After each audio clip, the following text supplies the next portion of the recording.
Nongeye kubasuhuza abakunzi b'amasomo yanjye Kiswahili. Uyu munsi turakomeje isomo rishya. Isomo rya none tugiye kurebera hamwe amasano. Kiswahili tukaba tubyita majina ya ukoo. Amazina y'amasano nyine. Iyo tuvuze amazina y'amasano, ni amazina agaragaza uruhererekane rw'umuryango. Umuryango, urugero, habayeho umubyeyi cyangwa se umuhungu n'umukobwa barashakanye, barangije babyaye abana nabo barabyaye, uko nguko urwo ruhererekane nibwo twita umuryango. Hari umuryango muto, umubyeyi n'abana, hakaba n'umuryango mugari nyine harimo na ba sogokuru ba marume n'abandi bari kure ariko batari kure cyane yacu. Aha rero niba tugiye kureba ayo mazina, gusa aka ni agace ka mbere, tuzakomeza n'agace ka kabiri vuba rwose. Mubona ko video zacu zitajya zitinda. Umwarimu ni Emmanuel Uwiringiyimana nk'ibisanzwe. Niba ugeze aha bwa mbere ukaba ari kubona video yacu, ntugende udakoze subscribe. Iri somo riri bukuryohere ndabizi. Hanyuma rero ndashishikariza n'abandi kuza n'abakunda amasomo yacu nyine gukomeza kujya mukora share, mugasangiza n'abacuti banyu muzi bakunda Kiswahili. Tugiye gutangira rero tureba ayo magambo, tureba ayo mazina, hanyuma tureba ayo mazina nyine ku buryo murajya muyakoresha namwe mu gihe muganira. Izina rya mbere ni baba. Baba, iyo tuvuze baba tuba tuvuze umubyeyi w'umugabo. Baba kenshi twivugira ngo papa. Baba yangu ni John, ni urugero natanze. Data ni Yohana cyangwa John. Izina rya kabiri turabona ko ari mama. Mama ni umubyeyi w'umugore. Mama yangu ni Maria. Mama ni Maria. Izina rya gatatu turabona mwana. Iyo tuvuze mwana mu Kinyarwanda ni umwana. Aho uzajya usanga nko mu Kiswahili umuntu banditse ngo asante sana mwanangu. Mwanangu, urakoze cyane mwana wanjye. Giye ku izina rya kane. Izina rya kane ni muzazi. Muzazi ubundi ni umubyeyi. Umubyeyi tubona ko ari umuntu uba yarabyaye, umubyeyi. Aha tuba tuvuze umuzazi, aha uvugwa ni umubyeyi w'umuntu, sibyo? Umubyeyi w'umuntu ushobora kuba umubyeyi wawe, ukaba wavuga uti muzazi wangu, mwase umubyeyi wawe. Ushaka kuvuga umubyeyi wawe navuga muzazi wako. Ushaka kuvuga ngo umubyeyi we muzazi wake. Izina muzazi rivuga umubyeyi. Urugero aha navuze ni huyu ni muzazi wangu, uyu ni umubyeyi wanjye. Ngeze ku ijambo rya gatanu, ndugu. Ndugu ni umuvandimwe. Umuvandimwe, iri jambo rikoreshwa dushaka kuvuga umuntu muvukana kuri mama na papa, sibyo? Aba ari ndugu yako, umuvandimwe wawe. Cyangwa se nanone ashobora kuba ari umuvandimwe uturuka kuri mama wawe. Urugero, wenda mama wawe akaba afite nk'umwana udaturuka kuri papa wawe, nawe akaba arakubyaye, ni urugero. Ubu nawe aba ari umuvandimwe.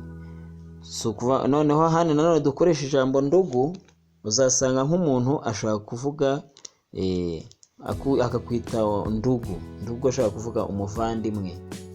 Nabyo abantu bakunda kubikoresha mu buryo bw'ikinyabupfura cyangwa koroherana. Tuzumva iryo jambo rikoreshwa, ariko nabyo icyo biba bishatse kuvuga ni ukugaragaza ko dufite ubuvandimwe duhuriraho twese, nk'abantu nyine, nk'abantu bavuka mu gihugu kimwe cyangwa se nk'abantu twavutse kuri Adamu.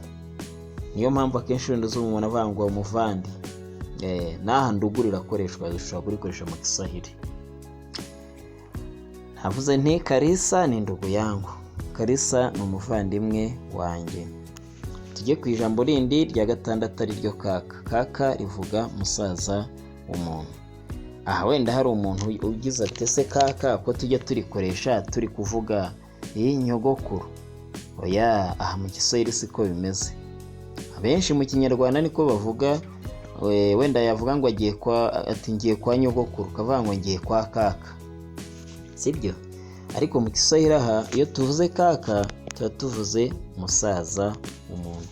Urugero mvuze ngo kaka yangu ni John, namvuze nti musaza wanjye ni John. Tujye ku izina rya karindwi. Izina rya karindwi ni dada. Dada rivuga mushiki w'umuntu.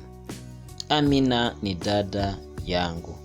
Amina ni mushiki wanjye. Ijambo rya munani ni bin. Bin, umuhungu wa.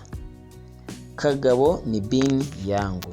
Kagabo ni umuhungu wanjye. Dukomeze n'irindi jambo binti. Binti rivuga umukobwa wa. Alice ni binti yangu. Alice ni umukobwa wanjye. Dukomeze n'irindi jambo rya 10 kifungua mimba. Kifungua mimba ni imfura, umwana uvuka bwa mbere mu muryango wanyu, aba ari imfura yanyu. Aha navuze nti Joseph ni kifungua mimba kwetu. Joseph ni imfura iwacu. Izina rya 11 ni kitinda mimba. Haba kifungua mimba ni imfura, kitinda mimba akaba ubucura cyangwa se umuhererezi, umwana uvuka nyuma mu muryango. Mtoto huyo kitinda mimba. Uyu mwana ni umuhererezi. Tujye ku ijambo rya 12. Muke bisobanura umugore. Huyu ni mke wangu. Uyu ni umugore wanjye. Tujye ku ijambo rya 13. Ijambo rya 13 rivuga mume. Mume, umugabo. Yule ni mume wangu. Uriya ni umugabo wanjye. Turakomeje tureba hamwe ijambo rya 14. Mapacha. Mapacha bisobanura impanga. Impanga tubona ko ari abana baba baravutse ari babiri, bakavukira rimwe. Umwe aravuka, undi agahita avuka umubyeyi umwe n'ubundi buri kubabyara. Aha dushobora kuvuga mapacha wa kike, dushobora kuvuga impanga z'abakobwa, nyuma mapacha wa kiume tuba dushobora kuvuga impanga z'abahungu. Ananditse nti Alice ameza mapacha. Alice yabyaye impanga. Ubwo sinasobanuye impanga yabyaye izo arizo. Nshaka gusobanura impanga Alice ameza mapacha wa kiume. Alice yabyaye impanga z'abahungu. Dukomeze n'ijambo cyangwa se izina rindi rya nyuma uyu munsi, kubera ko ari agace ka mbere. Tuzakomeza n'agace kandi. Dufite mama wa kambo. Mama wa kambo ni mukase w'umuntu. Mukase w'umuntu ni umugore wa so ariko utari nyoko. Umugore wa so asaba papa wawe ariko akaba atari nyoko. Urugero nka kwa kundi nk'umugabo ashobora kugira ikibazo wenda akaba yapfusha nk'umugore wa mbere agasigarana nk'abana, noneho akazashaka umugore wundi wa kabiri. Wa mugore wa kabiri uje aba ari mukase w'umuntu. Cyangwa se hari n'abagabo bashaka abagore babiri, akaba afite umugore umwe mu rugo rumwe, afite n'umugore mu rundi rugo, bose bariho. Icyo gihe abana bo ku rundi rugo bavuga baturiya ni muka data. Aha rero iyo tuvuze ngo nafashe urugero ndandika nti Amina ni mama yangu wa kambo.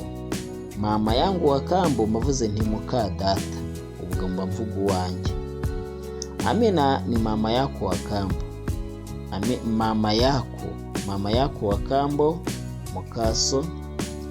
Nyuma Amina ni mama yake wa kambo. Mvuze ni Amina ni mukase mama yake wa kambo Lucas. Aha rero ndabashimira, isomo ryacu naha turisoreje, turifungira aha, tuzakomeza ubutaha n'agace ka kabiri, noneho tureba andi masano akomeza, aho tuzabona nka nyogokuru uko yitwa cyangwa se nyirakuru w'umuntu, sekuru w'umuntu uko yitwa, nyirarume w'umuntu, nyirasenge, abuzukuru n'abandi batandukanye ba nyirasenge nabavuze, ababyara gutyo tuzabireba, hanyuma ntimuzacikwe n'igice cya kabiri. Ndabashimiye cyane, ninawapenda sana, Mungu awalinde, kwaherini, tutaendelea na somo.